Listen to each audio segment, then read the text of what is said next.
Cabine, estou a vê-la, mas...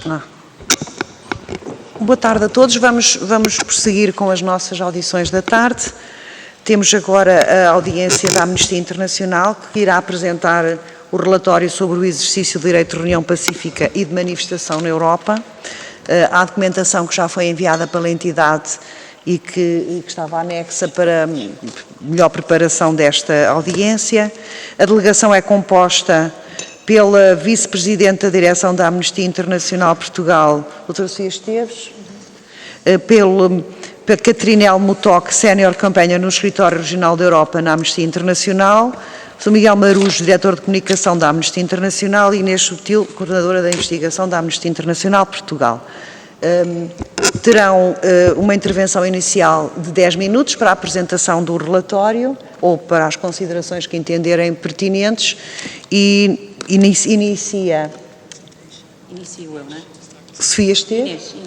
Inês Subtil vai iniciar e, portanto, passo já para a palavra para fazer a apresentação. Muito obrigada. Senhora Presidente, senhores deputados e deputadas, muito obrigada por nos estarem a receber aqui hoje. Eu vou simplesmente explicar o âmbito deste relatório e depois passo a palavra à minha colega Catarina, que fará uma apresentação geral do relatório. Passará para mim, que farei algumas considerações sobre as preocupações relativas a Portugal. Dizer que este relatório surge na sequência de um mapeamento que foi feito nos últimos 2 anos. No caso de Portugal, o mapeamento incluiu questionários enviados às entidades governamentais, Ministério da Justiça, Ministério da Defesa, Ministério da Administração Interna, mas também cerca de 14 movimentos sociais e 30 ativistas. Desse mapeamento foram identificadas normas, legislações, regulamentos em prática, e foram também identificados alguns casos que suscitaram a nossa atenção porque podem constituir abusos ou violações do direito de reunião em Portugal. Eu vou passar à Catarina, porque isto 10 minutos passam a voar. Thank you very much. Para a tradução, o canal 1 ouvirão em português e o canal 2 em inglês. Peço desculpa. Ms. President, deputies, thank you very much for having us today. It is truly an honor to come and present Amnesty International's regional report called Under-Protected and Over-Restricted. The report has been in the works for the last 2 years, and it aims to take stock of the situation of the right to protest across 21 countries in Europe, including Portugal. The report hopes to be a message of solidarity towards peaceful protesters and social movements out there, but we also hope it's going to be a tool for authorities and politicians to actually try to move towards compliance for the respect, the protection and the facilitation of the right to protest. The report has hundreds of recommendations, and we hope that those will speak to some of the key areas relevant to the right to protest. There are 9 specific chapters of the report, and they're each identified to key aspects of the right to protest. Obviously, I won't go through all the report. There are generally 10 regional trends that we have identified, and I will very quickly run you through a couple of them, where actually Portugal also features, and Inês is going to be able to give more specific details. What we have identified across the 21 countries is generally a legal framework which is very restrictive when it comes to the right of peaceful assembly.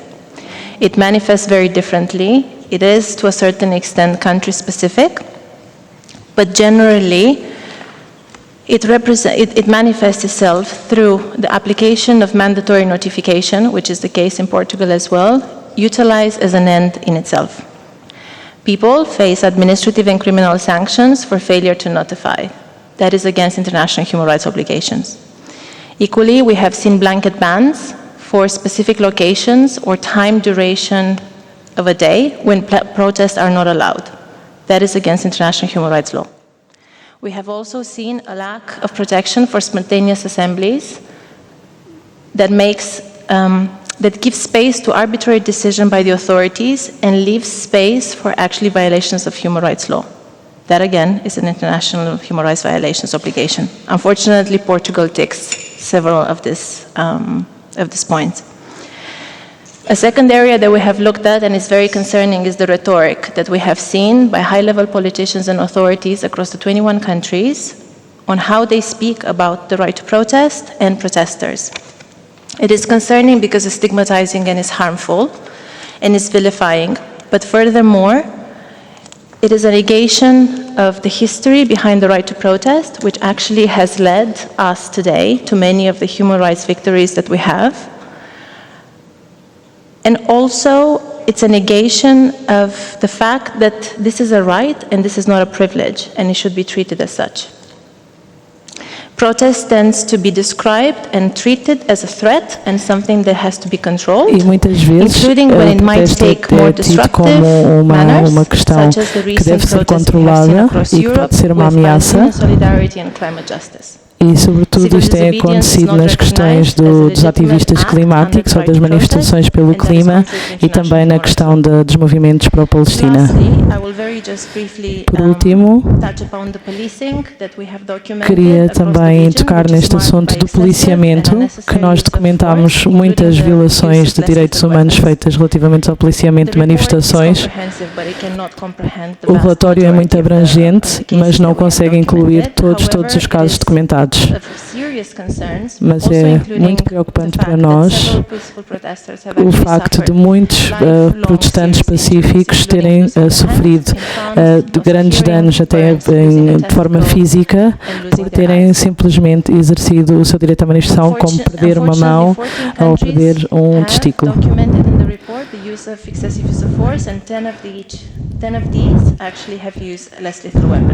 Sim, em muitos destes casos, pelo menos 10 países usam a questão das armas não letais e que têm provocado danos a manifestantes. Nas recomendações, o que nós temos é a questão de ter legislação em linha com os estándares internacionais de direitos humanos.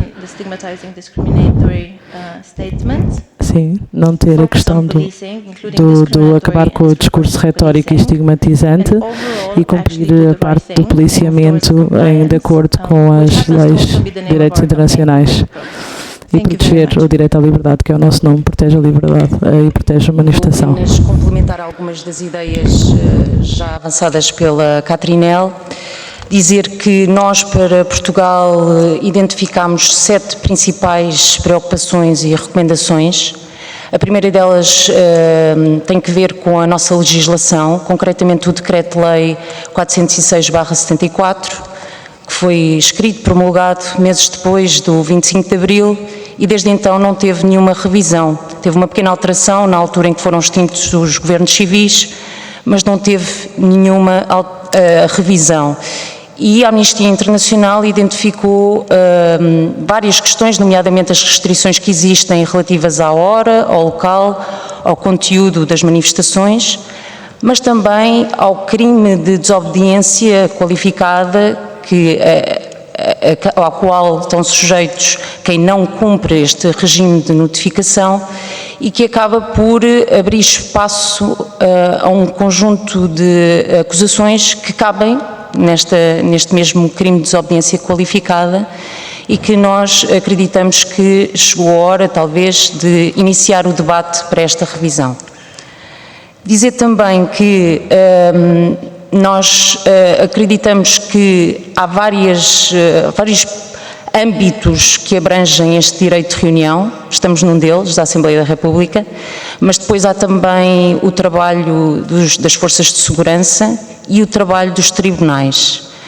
Concretamente nos tribunais estamos preocupados com sanções e punições demasiado severas, desproporcionais em relação aos atos a que se referem. Estamos também preocupados com o policiamento de protestos, o uso de técnicas de dissuasão, o uso de armas não letais, dispersão de protestos sem aviso prévio, privação arbitrária de liberdade, que tem aconteceu aliás no final do ano passado, com um grupo, mas também com questões que dizem respeito a práticas de paragem e revista, algumas delas denunciadas, algumas delas alvo de inquérito por parte da IGAI, E isso leva-me também ao ponto seguinte, que tem a ver com a responsabilização das forças policiais, o facto de Portugal não ter uma entidade independente, como de resto a Amnistia Internacional já recomenda desde 2018.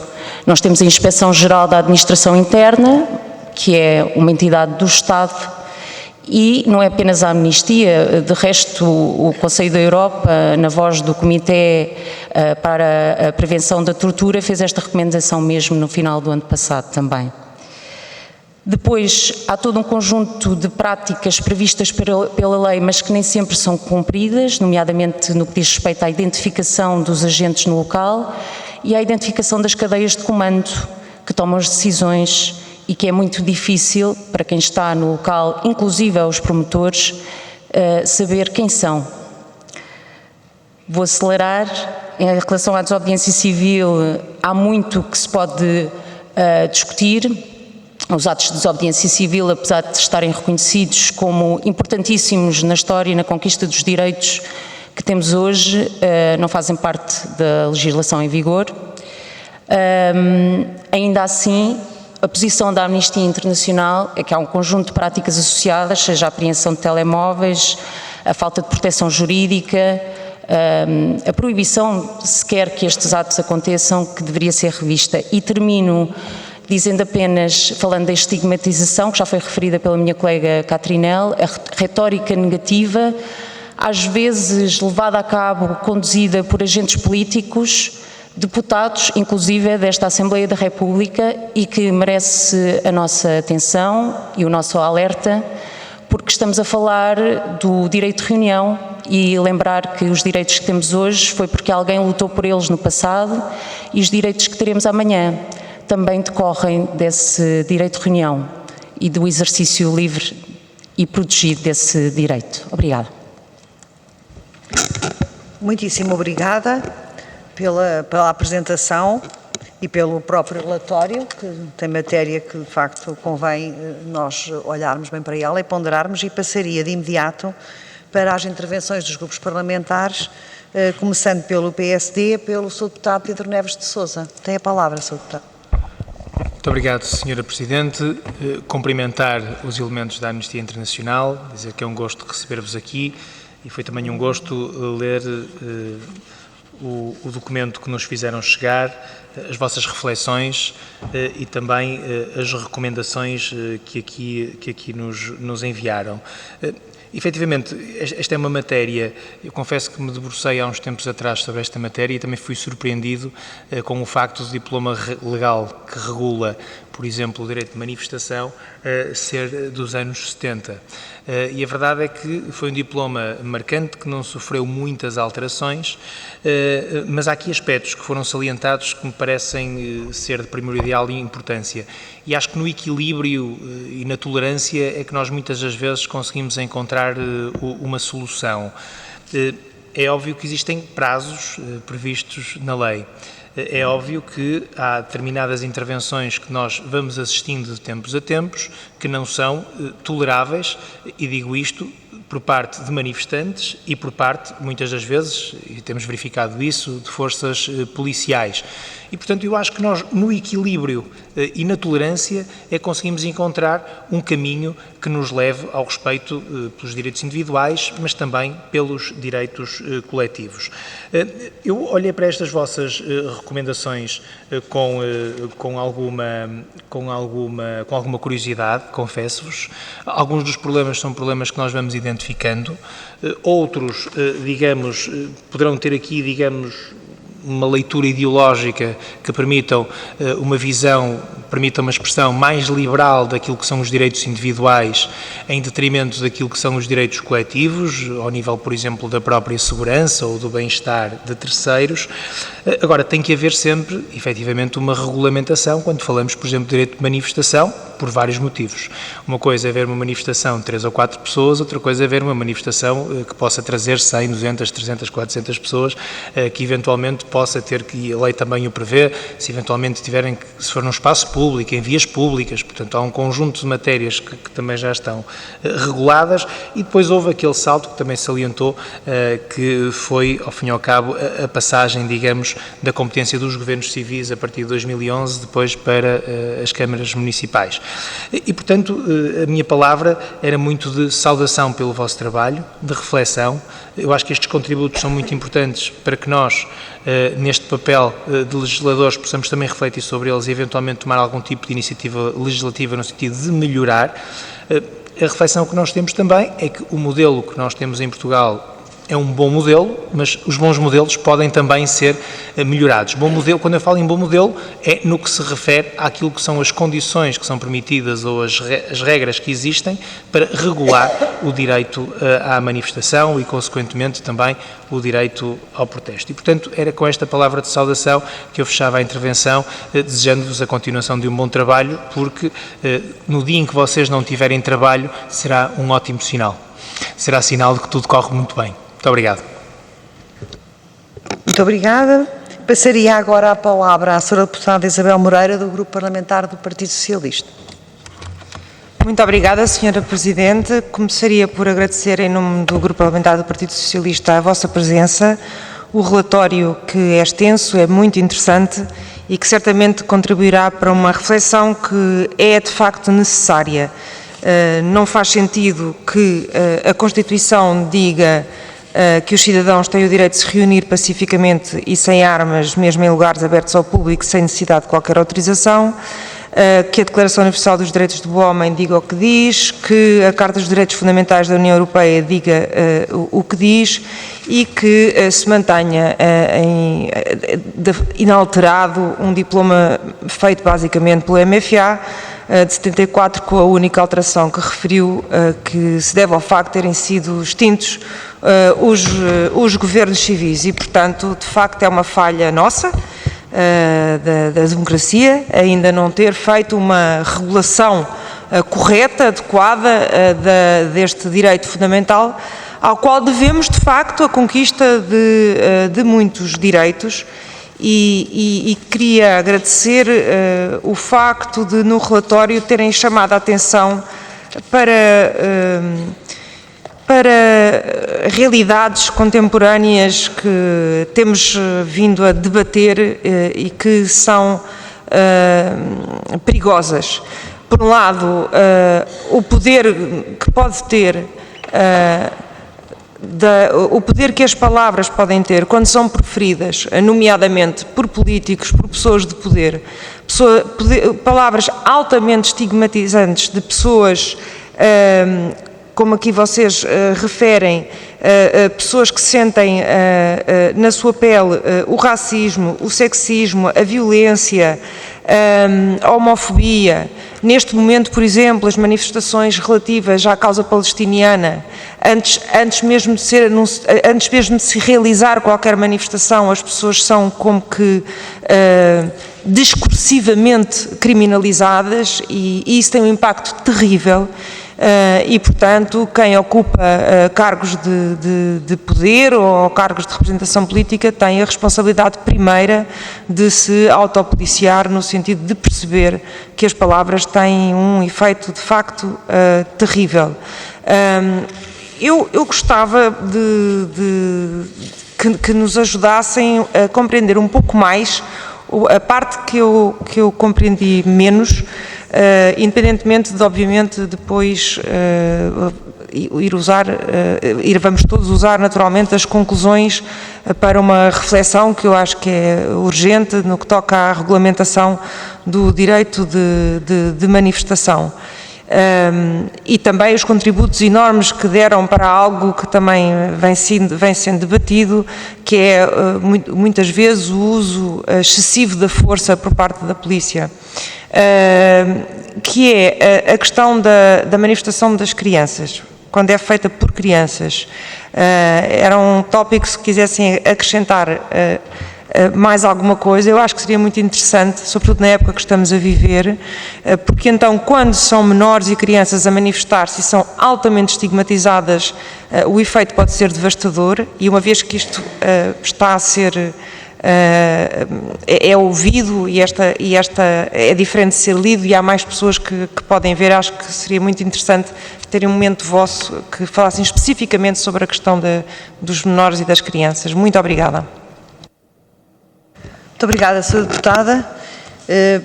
Agora passaria a palavra ao Grupo Parlamentar do Chega. Penso que é o Sr. Deputado Armando Grave que irá fazer a intervenção. Muito bem. Tem a palavra, Sr. Deputado.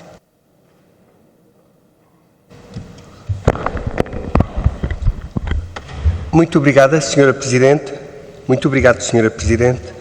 Muito obrigado, senhores e senhoras deputados, caros representantes da Amnistia Internacional.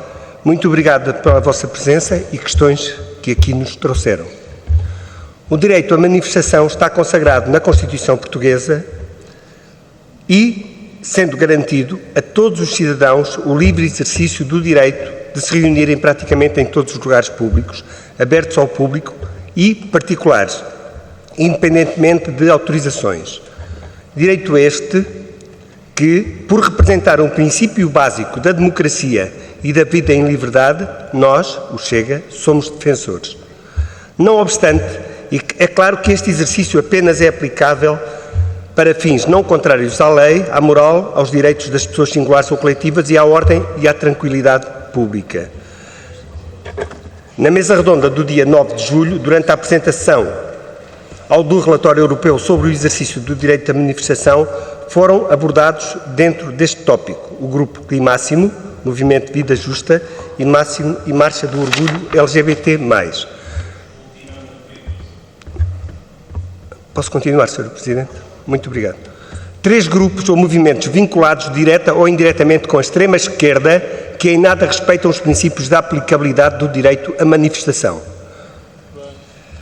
Na passada manifestação, Casa para Viver, Planeta para Habitar, deputados do Chega, eleitos pelos portugueses, foram agredidos por manifestantes de extrema-esquerda que, mais uma vez, comprovaram a sua falta de respeito para com a liberdade e pluralidade de opinião, bem como de um direito que assiste a todos os cidadãos e não apenas aos de extrema-esquerda. Sabemos também que não é permitida a realização de reuniões, comícios ou manifestações com ocupação abusiva de edifícios públicos ou particulares, sendo, porém, e uma vez mais com total apoio da extrema-esquerda, mesmo que a parlamentar, que grupos pró-Hamas e de histeria climática ocupem e destruam universidades e edifícios. Uma vez mais, como nos exemplos já mencionados, o cumprimento da previsão do conceito legal do direito à manifestação é violado pela extrema-esquerda e pelos seus braços armados, sejam eles a que título for. No relatório apresentado existem referências à demonização de quem protesta, apelidados de, lá no relatório, terroristas e criminosos, reconhecendo que em muitos casos isto é a realidade. Exemplo disso foi agora em França, no pós-eleições, ou noutros movimentos que são frequentes, onde são frequentes as destruições de lojas ou outros estabelecimentos, bem como casos de roubo.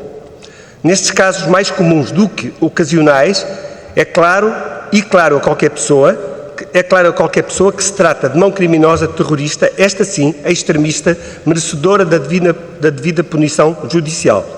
No entanto, o relatório é também destacadamente tendencioso e potencialmente alinhado com a corrente ideológica woke, em particular, quando nas recomendações menciona avaliar e enfrentar qualquer potencial impacto discriminatório das leis, políticas e práticas sobre o direito à liberdade de reunião pacífica para grupos específicos que podem incluir, entre outros, aqueles que protestam pelo que consideram ser os seus direitos atingidos. A lei e as políticas devem ser iguais para todos, não devendo ser modificadas em nome de nenhuma ditadura de minorias. Abordar a impunidade generalizada das violações dos direitos humanos cometidos pelas autoridades policiais oficiais durante o policiamento dos protestos e combater o uso excessivo da força.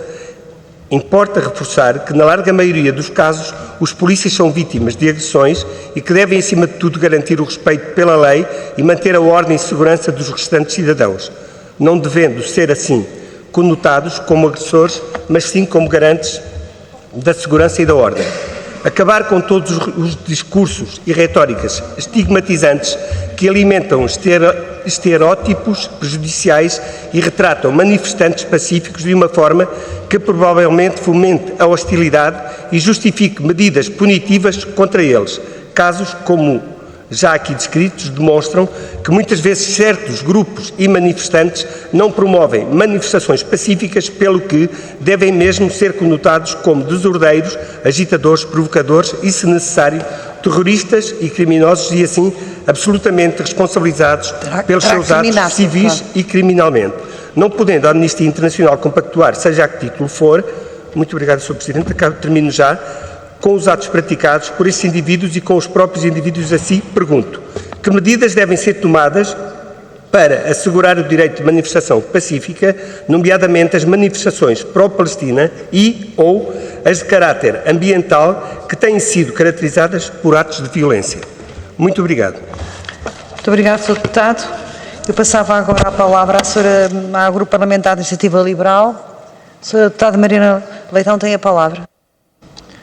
Muito obrigada, Sra. Presidente. Cumprimento os presentes, mas particularmente os representantes da Amnistia Internacional, a quem agradeço também a presença aqui, a elaboração deste relatório que, não tenho dúvida, diz respeito ao direito de reunião, de manifestação pacífica, ordeira, e não este conjunto de situações que foram aqui referidas e que têm, obviamente, um tratamento e um enquadramento de acordo com a lei vigente, nomeadamente quando se tornam situações em que há violência, destruição de propriedade, por aí afora.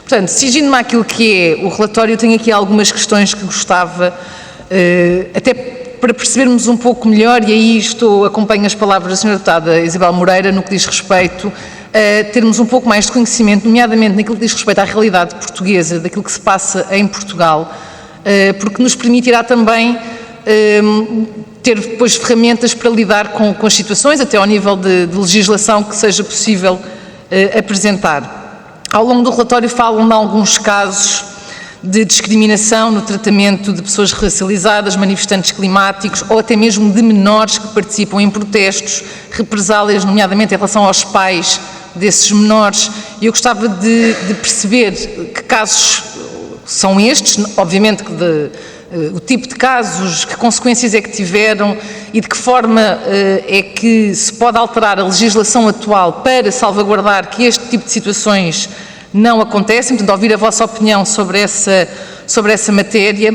No que diz respeito a custos adicionais, que vocês também referem no vosso relatório, que depois existem custos para as organizações, que custos são estes? Quem é que no fundo os aplica? Porque é que eles ocorrem? E perceber se isto diz respeito a custos mesmo quando as manifestações ou as reuniões são devidamente notificadas e, portanto, de acordo com aquilo que está estabelecido como exigência na lei.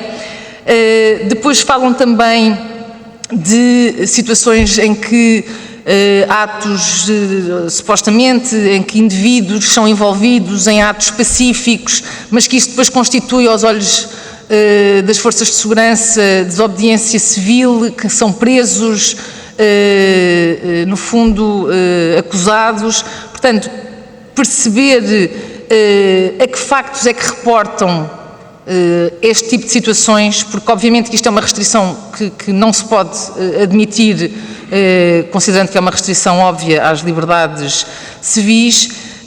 E depois, no caso das crianças, concretamente, é dito que as crianças são vítimas de sanções na escola, penalizações. Em que medida é que isto acontece? Como é que isto se processa? O que é que acontece a estas crianças? Porquê? Portanto, perceber muito bem este ângulo, concretamente a questão das crianças, dos jovens. O direito à manifestação é um direito salvaguardado e consagrado na Constituição.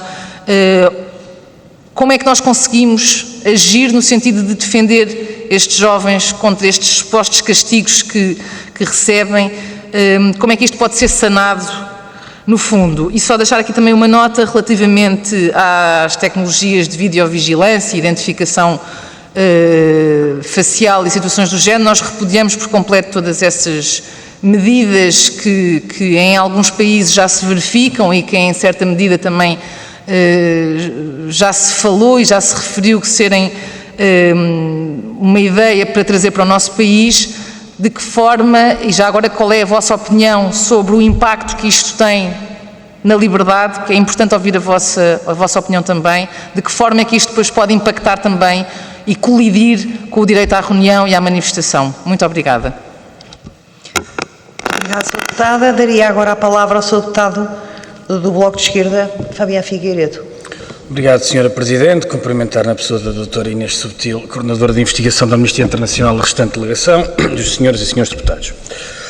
A primeira questão é um convite à reflexão sobre a avaliação do direito de reunião e de manifestação em Portugal.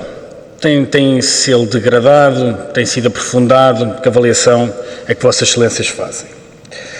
Segundo, saudar pelo contributo que dão à reflexão sobre o alargamento desses direitos. Como Vossas Excelências saberão certamente, o decreto emanado do PREC é, na prática, letra morta. E passo a explicar porquê, como Vossas Excelências saberão. Tem gozado uma interpretação criativa por parte das autoridades, porque felizmente têm-se verificado manifestações durante a semana fora do horário previsto na lei, mas tem assim entendido porque as autoridades têm tido boa vontade. Pode-se dar o caso, certamente, de um governo no futuro não ter boa vontade e assistimos a um crescimento de repressão sobre os movimentos sociais. A título de informação, nenhuma manifestação do Dia da Mulher ter-se-ia realizado à luz da lei se ela fosse cumprida, coisa que Vossas Excelências sabem. O que, aliás, nos levanta a necessidade de a Assembleia da República abrir um espaço de reflexão para a atualização dessa lei, garantindo que essa revisão, e é essa a avaliação que eu também peço a Vossas Excelências, não abre espaço para a diminuição dos direitos, mas que se carreia para a lei a prática das autoridades e não se limita, porque infelizmente a tendência europeia tem sido criminalização dos movimentos sociais. Aliás, até basta ouvir o discurso do Chega, é bastante evidente, ou seja, a classificação de terrorismo, todas as formas de desobediência civil, por exemplo, isso faz parte muito da nova língua securitária. O terceiro queria ouvir Vossas Excelências, mas sobre o enviesamento na atuação do aparelho repressivo do Estado. Eu creio que percebi bem, interpretei bem das palavras da Dra. Inês Subtil, que se referia sobretudo ao uso abusivo das medidas especiais de polícia, nomeadamente o artigo 29, a linha A, que permite, na prática, que todas as pessoas racializadas sejam alvo de buscas e de revista, porque basta às autoridades insinuar que estão em situação irregular em Portugal. Muitos defensores dos direitos humanos, sobretudo advogados, têm chamado a atenção para isso. Eu queria ouvir Vossas Excelências se acham não oportuno revisitar-se as medidas especiais de polícia, porque elas têm sido usadas de forma abusiva, segundo os alertas de vários defensores de direitos humanos, nomeadamente de advogados, que têm defendido estas pessoas.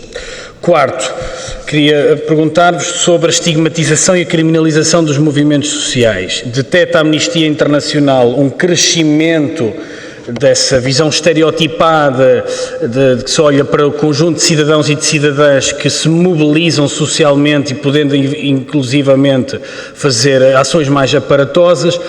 Tem havido uma tendência em Portugal, à semelhança do que acontece noutros países, para a sua repressão ou não? Que avaliação é que fazem e, na sua opinião, qual é que deve ser a atitude do legislador e da legisladora? Por último, agradecer por dar em particular destaque a um caso gravíssimo, que creio que é dele que emana uma boa parte da reflexão que fizeram, sobre a participação de crianças em manifestações. Nós não nos esquecemos, e quero novamente agradecer por ter dado o realce necessário a isso, quando no Dia da Mulher houve uma mãe que foi denunciada pelo PSP à CPCJ por ter levado a sua criança à marcha do Dia da Mulher, em Faro. Estamos a falar de uma marcha que decorreu nos termos da lei, pacífica, mas entendeu a Polícia de Segurança Pública denunciar essa mãe à CPCJ por ter participado com a sua criança nessa mesma manifestação. É algo, é profundamente absurdo, e queria um comentário da vossa parte a propósito disso. Por último, que também merece revisitação do legislador. As marchas LGBT, por exemplo, as destas duas, Lisboa e no Porto, sofreram desse problema, têm sido alvo de ameaças por parte de grupos militantes de extrema-direita. O que faz com que as despesas para as entidades organizadoras em matéria de segurança aumentem. É uma disfuncionalidade da lei que limita o direito de reunião de manifestação. Ora, os promotores, à luz dos seus direitos constitucionais, promovem marchas, manifestações, assembleias, reuniões, celebrações, o que for. Neste caso, das marchas LGBT, existem uns grupos militantes de extrema-direita que fazem ameaças públicas, o nível de ameaça, a avaliação de segurança por parte das autoridades muda e tem que se aumentar o dispositivo policial. O que muita gente não sabe é que a despesa para a segurança, e concluo, Sra. Presidente, é imputada aos organizadores. Felizmente, mas a lei, creio que no nosso entender deve ser mudada, tem havido boa vontade de várias autarquias e tem havido partilha de despesa permitindo a realização destas manifestações. Se assim não fosse, não se teriam realizado as manifestações em Lisboa e no Porto. Obrigado, Sra. Presidente, pela tolerância. Muito obrigada. Não havendo mais ninguém para intervir, eu passaria novamente a palavra para poderem fazer a vossa intervenção final e dar, de certa forma, resposta às várias questões que foram aqui levantadas. Tem a palavra, Sra.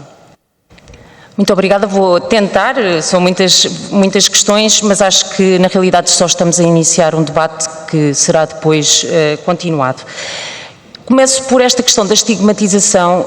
Sr. Deputado, eu acho que eu não preciso responder essa pergunta porque ela foi muito visível na intervenção do Sr. Deputado do Chega, que fez isso mesmo em relação aos grupos que foram convidados pela Amnistia Internacional para o lançamento deste relatório. Lembrando de resto que mencionou 2 grupos que eu gostaria que o Sr. Deputado me dissesse em que é que falharam naquilo que considera ser obrigatório em relação às convocações de manifestações, e refiro-me concretamente ao Movimento por uma Vida Justa e à Marcha do Orgulho LGBT do Porto. Dito isto, fiz-lhe uma pergunta, se quiser responder, responde, se não quiser, está no seu direito. Nós achamos que o papel das autoridades deve ser o de facilitar manifestações. Aliás, o direito de reunião é um direito, é isso mesmo, já falámos ainda há pouco sobre isso, não deve ser visto como um privilégio e, portanto, quando nós temos um relatório que diz que o que se passa na Europa, inclusive em Portugal, é que temos um direito que é pouco protegido e demasiado restringido, significa que temos que olhar para as práticas, temos que olhar para a legislação e há caminho ainda a ser feito. Portanto, quando perguntam qual deve ser o papel do legislador, das autoridades, deve ser o de facilitar, assegurar o exercício deste direito.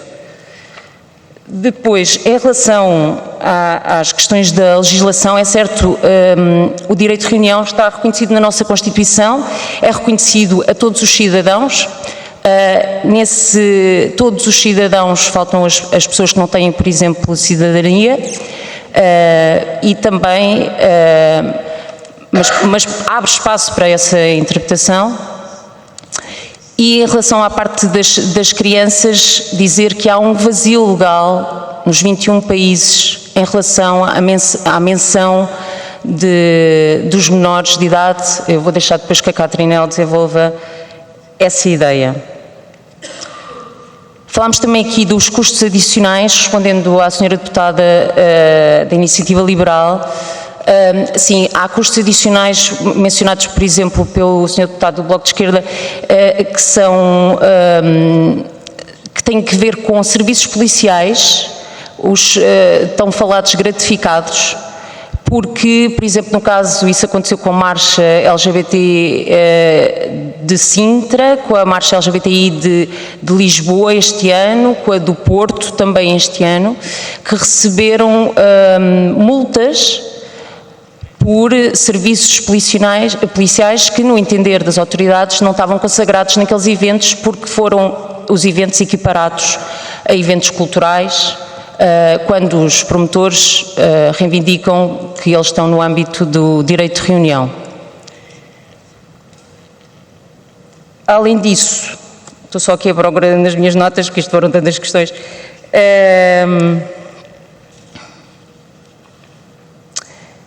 Em relação ao policiamento e à responsabilização das polícias, a nós preocupa-nos que desde 2016, portanto nos últimos 8 anos, tenha havido apenas um caso com uma sanção disciplinar a agentes das forças de segurança no âmbito de manifestações. E este caso diz respeito a uma ação que aconteceu em 2021, não diz respeito à ação da polícia na rua, mas diz respeito ao que terá acontecido na esquadra da polícia, para onde foram levados ativistas. As mulheres terão sido obrigadas a despir-se por completo, a agacharem-se para que vissem se elas teriam no seu corpo, transportavam no seu corpo algum tipo de arma. Isto leva-me a uma questão que foi aqui levantada por vários dos senhores deputados, que tem que ver com esta questão da violência. No entender da Amnistia Internacional, por exemplo, bloquear estradas não equivale a violência, nem deve ser considerado dessa forma. E é certo que existe uma natureza disruptiva associada às manifestações. Eu também convido os senhores deputados a dizerem-me se houve alguma manifestação fofinha que tenha produzido mudanças e grandes conquistas nos nossos direitos. Elas têm uma natureza disruptiva. O que nós defendemos é que deve ser dada tolerância a essa natureza disruptiva, a não ser que as perturbações causadas sejam graves e duradouras. Nós não estamos a dizer que as forças de autoridade não devem cumprir a lei, devem. Mas, por exemplo, quando são deparados com um bloqueio de estradas, por exemplo, deve haver um espaço para o diálogo para que o equilíbrio de dois direitos possa existir. E nem sempre existe esse espaço para o diálogo. Nós estivemos reunidos agora com o diretor nacional da PSP, que também nos explicou que é natural que as circunstâncias às vezes não possibilitem uma intervenção diferente, e nós temos isso, obviamente, em consideração, mas ainda assim cabe-nos levantar, fazer estas questões. E de resto dizer que se há casos de violência no âmbito de manifestações, eles devem ser isolados, retirados, e isso não faz com que, se houver meia dúzia de casos dentro de uma manifestação, que haja desculpa para dispersar essa manifestação e não assegurar que esses casos são retirados e que a maior parte das pessoas que ali se encontra, numa manifestação pacífica, possa exercer esse direito. Passo à minha colega Catarina. Thank you, Inês. I'll start Obrigada, Inês. to answer your question whether there has been an increase, a decrease, A pergunta relativamente à pergunta do aumento ou da diminuição da retórica estigmatizante dos manifestantes. Antes deste relatório ainda não tinha feito nenhum estudo sobre esta questão do aumento do discurso estigmatizante dos manifestantes. E, portanto, nós incluímos alguns exemplos desta retórica no relatório e nós temos tudo documentado. Por isso, não podemos dizer com 100% de certeza que houve um aumento, porque não houve uma baseline feita anteriormente, não há estudos anteriores, mas podemos dizer que ele existe. E esta questão, este relatório, na prática, irá sim servir como uma baseline, que depois irá permitir que nos anos futuros nós consigamos aferir se houve um aumento ou uma diminuição deste discurso estigmatizante. Nos 21 países, exatamente, nos 21 países que nós temos, que este relatório cobre, houve uma regressão na proteção do direito à manifestação, e isso nós conseguimos dizer porque há dados que permitem essa comparação. porque tanto a nível prático como legislativo, houve novas leis que foram feitas ou novas práticas e novas normas de atuação que demonstram que houve essa restrição do direito à manifestação. Relativamente às crianças, queria agora gastar aqui um bocadinho de tempo com isto. Há também este capítulo relativamente às crianças é novo, não existia nada. E, portanto, o que nós vimos foi que em vários países há legislação relativa especificamente a esta questão da participação de crianças nos protestos. Não é o caso de Portugal, mas há países onde existem. Às vezes não é só sobre as crianças.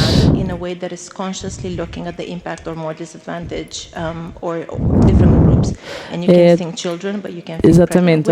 O que fizeram foi esta questão, não é só relativamente às crianças, mas também a outros grupos mais sensíveis, como por exemplo pessoas portadoras de deficiência, outras pessoas com outro tipo de problemas que podem ter mais dificuldade no exercício do direito de manifestação. E aqui nós temos recomendações sobre como proteger a participação das crianças no protesto. Pronto, porque noutros países nós conseguimos documentar, não é o caso em Portugal. Em Portugal não foram documentados nenhum casos de impactos em crianças, mas noutros países nós temos casos de crianças, como foram dito, que se mostraram solidariedade com a questão do clima ou com a questão da causa palestiniana e que sofreram repressão e reprimendas por terem participado nesses processos. Por exemplo, se estão a faltar à escola, eles ou seja, tiveram faltas injustificadas e foram chamados à atenção por terem faltado à escola. That we haven't documented in Portugal, but we have documented in the Netherlands. So it is an example of a practice that actually should not happen. I'm not familiar with the example in Portugal, but we have actually... Há casos, por exemplo, também de pais na Holanda, em que documentarmos na Holanda de crianças que participaram em marchas LGBT e que os pais foram chamados à atenção e tiveram que prestar declarações por causa das crianças terem participado nas marchas. Ela não conhecia este caso aqui que foi referido de Portugal pelo deputado Fabiano do Bloco de Esquerda, mas na Holanda sim isso foi documentado.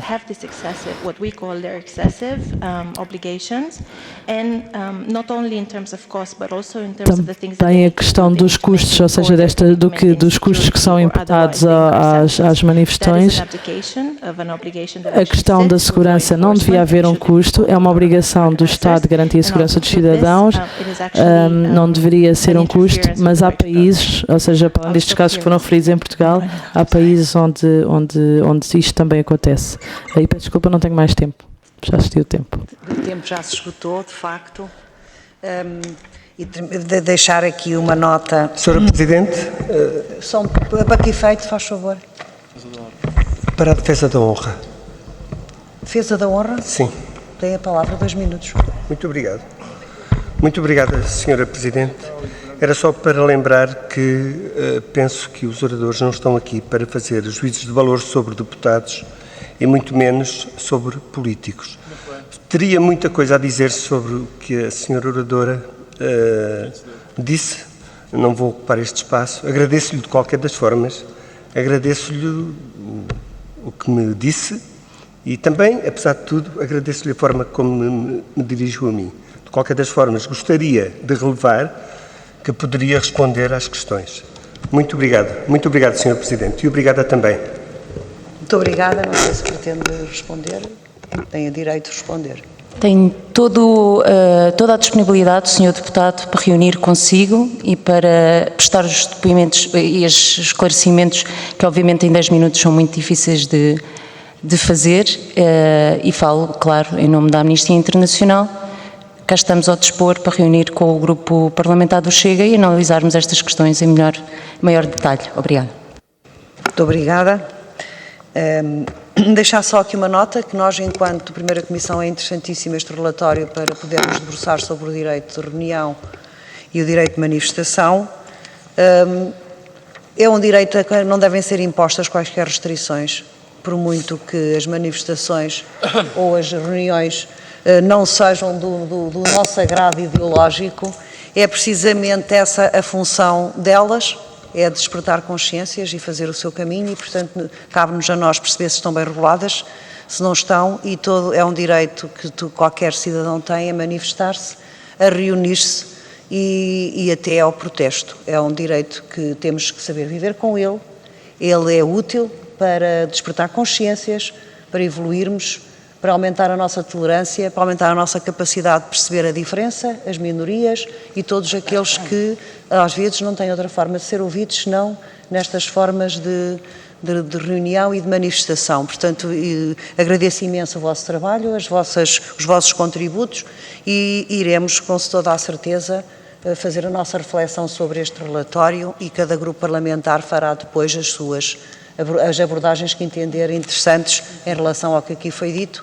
Muitíssimo obrigada mais uma vez e esta comissão estará sempre à disposição de qualquer assunto que queiram trazer. Muitíssimo obrigada e continuação de um bom trabalho para todos.